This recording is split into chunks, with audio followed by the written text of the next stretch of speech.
Quem sentiu frio no dia de hoje? Frio, né? Eu comi hoje que parece que eu nunca tinha comido antes, porque no frio a gente dá mais fome, né? Tá frio. Irmãos, abra sua Bíblia em Êxodo capítulo 12. Glória a Deus. Êxodo capítulo 12.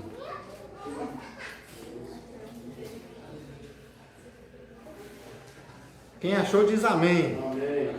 Glória a Deus. Êxodo capítulo 12. Glória a Deus. Versículo 37. Diz assim: E partiram os filhos de Israel de Ramsés para Sucote, coisa de 600.000 homens de pé, somente de varões, sem contar os meninos. E subiu com eles uma mistura de gente, de ovelhas, vacas e uma grande multidão de gado. O versículo 40 vai dizer assim: O tempo em que os filhos de Israel habitaram no Egito foi de 430 anos. E aconteceu que, passados 430 anos, naquele mesmo dia, todos os exércitos do Senhor saíram da terra do Egito. Verso 42 eu encerro. Esta noite se guardará o Senhor, porque nela os tirou da terra do Egito. Esta é a noite do Senhor, que devem guardar todos os filhos de Israel nas suas gerações. Amém? Amém. Irmãos, o tema de hoje é sobre deserto, né? Como Deus usa o deserto para nos ensinar lições grandiosas.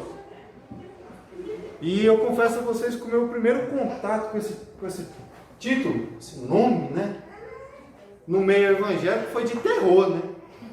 Não está passando por deserto, pecado, né? Não tem que se converter, tem que reconciliar, tem que fazer de um tudo, mas está errado, né? Eu quero trazer uma mensagem, que lições que a gente pode aprender? Será que é só pecado mesmo? Será que tem muitas das vezes que a gente está passando por uma situação ali que não tem muita providência, não tem muito, você não vê muito muito movimento? Será que é realmente algo que a gente está errado? Ou é Deus trabalhando? Não é? E veja bem, o que é o deserto? Deserto é um momento em que todos passamos ou iremos passar para aprender, ou até simplesmente entender algo que Deus quer nos mostrar. Só que quando você pensa deserto, é o quê? Aquele mar de areia, né? Não vê uma árvore, mas no deserto tem vida. No deserto tem um besourinho que não sei como que ele sobrevive, mas assisti um documentário. Quando está amanhecendo o dia, cai um sereno muito quente, neva no deserto, no Saara neva. Então o que ele faz? Antes do sol escaldante vir e o frio congelando da noite não matar ele, ele sobe, sai da areia, vai no topo de alguma duna e lá ele se curva. O orvalho cai em cima dele, ele precisa de água. E aquela água vai condensando, vai ficando ali, aí escorre, para lá no bico dele, ele toma 2 gotinhas de água é suficiente para passar o dia. Então quando o sol vem, ele enterra de novo e espera até o outro dia. Veja que tem vida no deserto. Uma das aranhas mais venenosas do mundo está no deserto. Tem uma aranha que corre lá igual a roda de bicicleta, tá quieto, quando chega perto dela, ela sai igual a roda de bicicleta. Tem vida. Né? Só que o deserto que Deus apresenta para esse povo aqui, não é um deserto tão deserto assim. Durante a caminhada do povo de Israel, sempre foi ali às margens do Mar Vermelho. Só que tem um motivo para isso. Quais os motivos que eu quero passar para vocês? O povo está aqui há 430 anos, ou seja, de Abraão, da promessa que Deus fez, olha, você vai ser uma nação abençoada, mas antes disso aí vai ser 430 anos de escravidão. Ou seja, em 430 anos se perde muita coisa. Se você for analisar a área financeira, se o pai deixar uma grande herança para um filho, a tendência hoje é que até a próxima geração dos netos não tem muita coisa. Nos Estados Unidos já chega só até o filho. O neto já tem que começar a trabalhar tudo de novo. No Brasil, às vezes, o pai nem morre, já quebrou tudo. O filho já quebra antes para o pai receber a herança. Agora você imagina 430 anos. Só que podemos ver no que nós lemos aqui, melhor dizendo, que há alguns resquícios. Por exemplo, eles saíram, cozeram bolos ázimos, que é uma tradição de muitos anos, é um bolo sem fermento. Você vê que ainda tem uma pequena tradição ali. O bolo é aquela massa só amassada com água, joga numa pedra ali, fogo em volta e se cozinhou, comeu. É aquele negócio sem graça mesmo. Você vê que ainda tem alguns resquícios. Olha, nós temos um pouquinho, não pode ter fermento não. Então 430 anos se perderam muita coisa. E Deus, sabendo que seu povo, dentro daquela sociedade, porque o próprio Deus falou, olha, quando foi ser escravo da Babilônia, vocês vão lá, vocês vão ser escravos, vocês vão obedecer às leis de lá, vocês vão ser bons cidadãos, porque vocês vão morar pela paz onde vocês estão, porque havendo paz, vocês vão ter paz. Ah, mas eu sou escravo, e daí? Já não basta você ser escravo, você ainda quer que tenha guerra? Então ora para que tenha mais. Não é a sabedoria de Deus. Você já vai apanhar por ser escravo. Então, tendo paz, não tem porquê o povo ficar estressado. Vocês vão crescer, vocês vão multiplicar. Tanto é que teve pessoas que não quiseram sair. Os que ricaram. E eles saem do Egito, Deus sabendo disso tudo, toda essa cultura, todas as leis. Veja que tinha um conjunto de hábitos que o povo de Israel tinha ali dentro da terra do Egito. Hábitos que não eram tão saudáveis, porque era uma terra pagã. E o que Deus faz então? Tira o seu povo, tira tudinho, e Deus fala, e todo o exército do Senhor. Eu acho incrível que tem gente que quer ser soldado de Cristo, mas fala em deserto, em batalha, ele já corre para a casa do pastor, já pergunta, pastor, tá a luta aqui, me ajuda aqui, não quer ser soldado. E Deus já conta aqui, ó, tô tirando um exército, de dentro de um exército, só que para passar pelo mesmo treinamento. E Deus então começa agora milindrosamente tirar hábitos do povo de Israel. Primeiro hábito que eu quero tratar com vocês. Ao meu ver, de todo um panorama de Êxodo até Deuteronômio, eu vejo isso aqui. O maior erro do povo de Israel foi murmurar. Veja bem, murmurar, e esse pode ser o meu erro, pode ser o seu erro de vez em quando. Porque pensa num povinho bom para reclamar, crente. Esse aí é. E veja bem aqui, no capítulo 13, Deus começa a guiar o povo. Está saindo aquela alegria, né? Bom, está 400 anos de escravo. O Salmo 26 ou 27, se eu não me engano, diz que o povo estava trabalhando lá.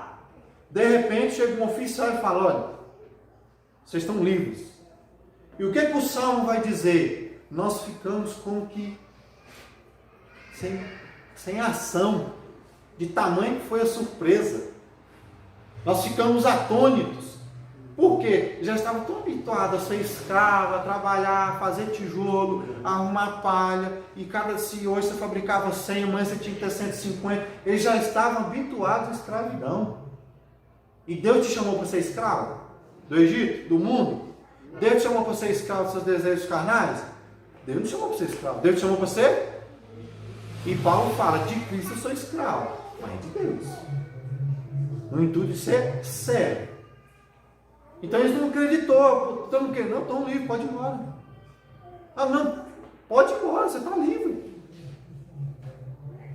Você veja, o povo fica sem reação, porque é hábito. Tem gente que acostuma com a desgraça. Tem gente que acostuma com a desgraça. Tem gente que acostuma com o sofrimento. Mas não é não.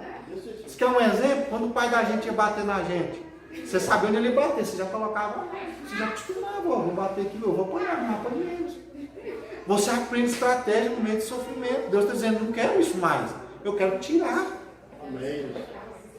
E aí o que acontece? Eles começam a murmurar. Qual é a primeira coisa que Deus começa a mudar na mente do povo de Israel, que quer mudar na minha?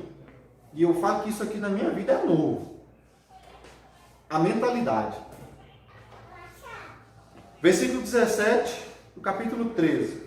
E aconteceu que quando o faraó deixou ir o povo, depois de todas as pragas, depois de tudo que Deus fez, os milagres, Deus não os levou pelo caminho da terra dos filisteus. Olha a estratégia. Por quê? Que estava mais perto, ou seja, se o povo de Israel passasse pela terra dos filisteus até Canaã, era um caminho mais perto. Era um atalho. Mas diz que todo atalho é cheio de obstáculos. Realmente o atalho nunca é uma boa opção. Se atalho fosse bom, não existia o caminho. Não existia o caminho. Só que tem um detalhe aqui. Tem coisa que é bom pegar um atalho. Você está digitando um texto no computador, por exemplo, se você sabe um atalho, é uma maravilha. Formatação de Excel, essas coisas todas. Tudo tem um jeitinho. Só que Deus sabia aqui que a mentalidade do povo de Israel era a acomodação da segurança do Egito. Como eles estavam próximos do Egito, olha o que acontece, olha o que o próprio Deus fala. Pela terra dos filisteus, que estava mais perto, porque Deus disse, para que porventura o povo não se arrependa vendo a guerra e torne no Egito. Torne para o Egito. Quando você começa a caminhada com Deus, irmão, geralmente é assim. Você tem uma promessa mirabolante. Como que é? Se é pecador, a promessa é ir para o céu. Você está no inferno, a promessa é o céu, lá do oposto. É algo surreal. E como você está habituado, o povo estava habituado a ser escravo, no primeiro obstáculo, na primeira zona de guerra ali, eu estou aqui. Nós não temos experiência com guerra, nós somos escravos. Eu vou correr para o Egito porque é a minha zona de conforto, a minha zona de segurança. Porque o Egito é o maior e melhor exército daquela época. Então Deus, entendendo que era mais fácil eu tornar a voltar, o que ele falou? Não passe por lá não. Mas Deus fez rodear o povo pelo caminho do deserto, perto do Mar Vermelho, e subiram os filhos de Israel da terra do Egito. Então veja o que um mau hábito do pecado, o costume com uma vida errada faz. Todas as vezes que Deus quer nos levar para um caminho de bênção, o pecado sempre é o melhor lugar e o lugar mais confortável para a gente voltar atrás. Mesmo que ele nos escraviza. Mesmo que ele nos impede de uma caminhada gloriosa, vitoriosa, cheia de milagres, cheia de maravilhas. E no final ainda tem a bênção da Canaã, da abundância. Então veja que tudo que tiver na sua mente, analisa. Quando você está numa situação difícil, é melhor você se acomodar. Você sempre pensa numa zona de conforto. Quem está estudando, por exemplo, é bem melhor deitar e dormir. Todo mundo está dormindo, é coisa de lunático, todo sábado, domingo, às vezes no feriado. Você está lá estudando, qual que é melhor? Deitar e dormir. Então você perde esse tipo de situação. Então Deus tenta mudar a mente do povo, a forma de pensar. Então ele começa a tirar, primeiramente, esses obstáculos. O que Deus pode fazer, ele vai fazer. E se assim começa essa caminhada. E o que eu acho incrível é que a murmuração, eu quero contar para vocês dois lados aqui. Na primeira situação, o povo passa pelo mar, capítulo 14, já aqui, e veja bem o que acontece na primeira murmuração. O povo está indo e vai num lugar chamado Pi-Hairote. É um beco, é um funil. De um lado montanha, do outro montanha, à frente o mar, atrás o exército do Egito. Veja só a mentalidade. Porque Deus endurece aqui, vou adiantar aqui, o coração de Faraó, ele começa a perseguir. Verso 9. E os egípcios perseguiram todos os cavalos e carros de Faraó e seus cavaleiros junto ao mar, perto de Pi-Hairote. Verso 10. Chegando Faraó, os filhos de Israel levantou o olho, e eis que os egípcios vinham atrás deles, e temeram muito. Então os filhos de Israel clamaram ao Senhor. Veja bem, eles estão caminhando. E ele chegou num lugar, Valdeir, que não tinha para correr. Porque quando estão a céu aberto, salve-se quem puder, né? Mas ali está todo mundo encurralado. Não é assim? Ó, se nós for por aqui não tem como, o Egito pega nós. Se nós for por aqui, questão de mulher, menino, cavalo, jumento, tá aqui também, eles vão pegar nós. O mar até não atravessar nada já era. E se voltar atrás, escreve não. Ou melhor, o povo chega a Moisés, olha a diferença de mentalidade. Moisés, verso 11. Alguém está acompanhando aí? Quem quiser ler, pode ler. Verso 11, capítulo 14. E disseram a Moisés: será que não havia sepulturas no Egito? Por que vocês nos trouxe para morrermos aqui no deserto? Veja só o que você fez nos tirando do Egito. O que foi que lhe dissemos no Egito? Pedimos que nos deixasse em paz, trabalhando como escravos para o Egito. Pois o melhor é ser escravo do Egito do que morrer aqui no deserto. Veja bem, o que a mentalidade travada faz? Deus deu a liberdade física, Sim. tirou os aguilhões, mas Israel ainda era escravo na mente. E quando você tem a mentalidade um pouco escravizada por algo que Deus quer fazer, geralmente você tende a engrandecer um problema que é desse tamanho ou nada para Deus. Já reparou que você sofre muito mais para resolver um problema que se você está ali, meu Deus do céu, vou passar, meu Deus do céu, você fica sem reação. Veja que ele chegou, mas ela falou, nós estávamos lá em paz, eles estavam acostumados. E eles não estavam vendo o quê? O que Moisés falou? Não é essa palavra que te tenho falado no Egito. Perdão, o verso dela já leu. Moisés, porém, disse ao povo: não temais, estai quieto e vede o livramento que o Senhor, que hoje vos fará. Porque os egípcios que vocês estão vendo, nunca mais o vereis. Maravilha. E Deus já tinha uma promessa que Deus iria pegar eles. Deus falou: eu sou contigo. Deus falou: Moisés, fala para o meu povo que eu sou. Está falando. Eu vou levar eles, eu estou cumprindo a promessa que eu falei a Abraão, e vou levar eles para Canaã. Em nenhum momento Deus falou: olha, vocês desanimam o seu Egito, vir atrás, vocês podem ter medo porque eu vou correr. Não. A promessa é que eles iriam para Canaã. Deus não falou de obstáculo.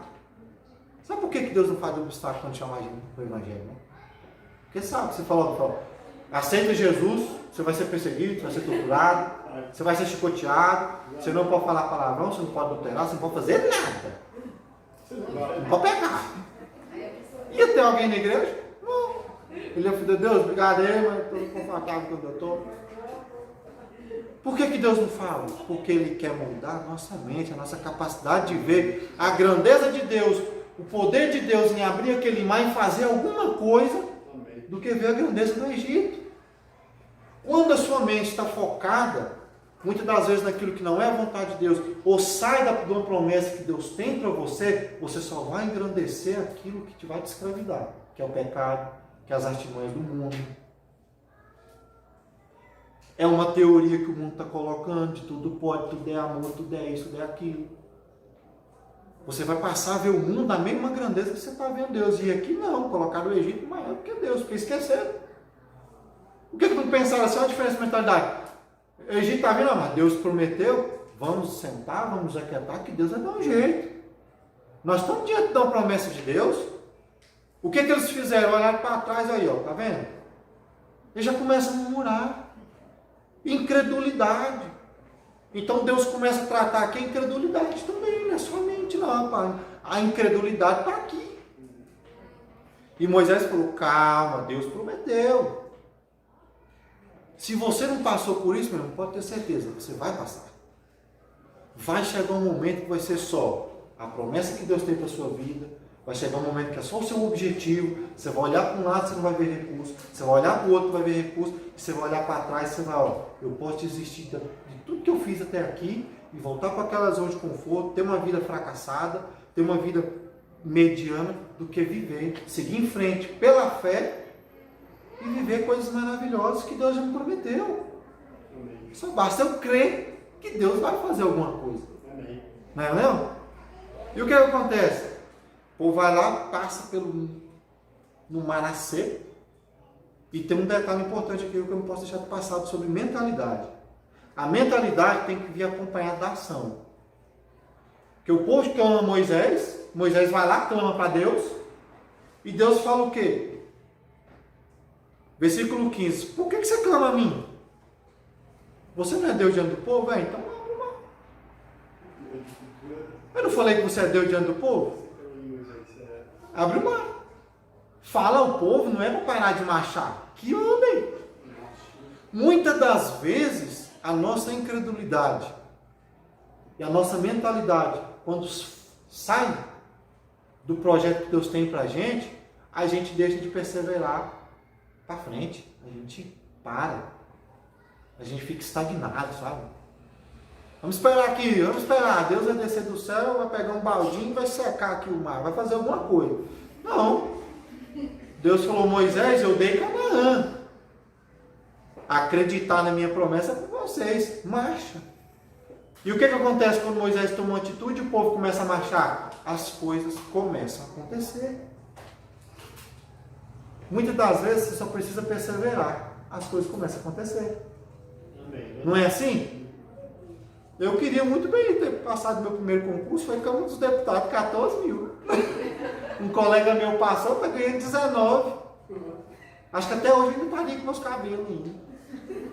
Poxa, meu primeiro concurso, não, eu parei. Me lasquei uns tempos, eu estou voltando.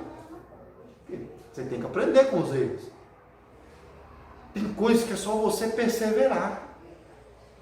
Se você parar, acha que Deus já fez a promessa. No nosso caso aqui, tem um pastor, tem a gente, nós temos uma promessa. Amém. Se você tem um projeto de vida, não pare diante de qualquer adversidade. Se Deus falou, eu sou contigo, eu não vou te desamparar. Por que eu vou ter medo? Não é verdade? Eu quero uma situação aqui, ó. No versículo 14, diz assim,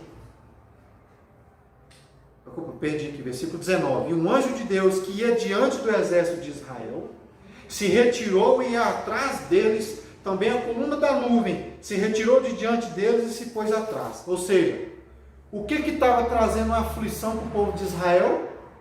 O exército do Egito. Estava incomodado. E o que Deus faz? Meu povo está aflito? Esse é o problema que está impedindo o meu povo de caminhar? Esse é o problema que está fazendo com que o meu povo não acredite na minha promessa? Não tem problema não.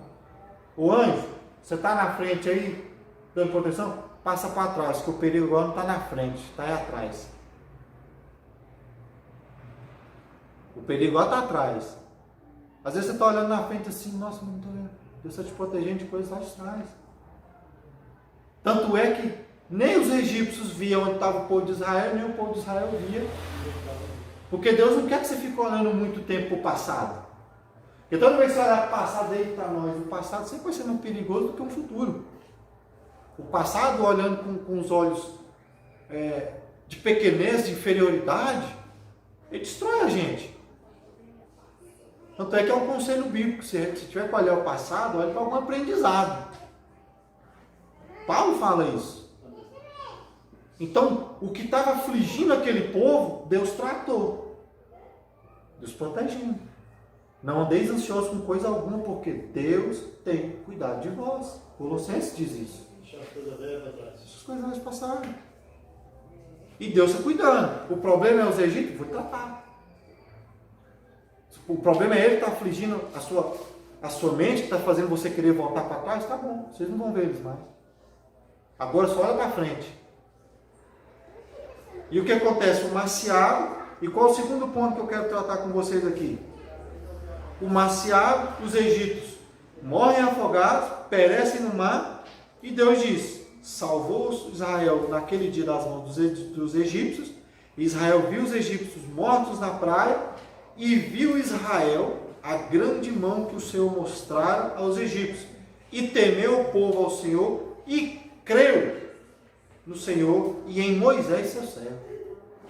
O que eu aprendo nessa primeira caminhada, nesse primeiro obstáculo aqui? Quando você olha com um olhar dentro da perspectiva que a promessa que Deus tem para você, você acredita e você vê os milagres que Deus está fazendo. Você começa a enxergar a poderosa mão de Deus agindo na sua vida. E no deserto a gente tende a ficar desorientado mesmo. Fica com medo. Mas Deus fez isso para que nós simplesmente cresça que Ele é Deus, Ele tem todo o poder para nos livrar. Amém? Amém. Qual o segundo ponto? A nossa mente, Romanos 12, 2, quem puder ler rapidinho aqui só para... Romanos capítulo 12,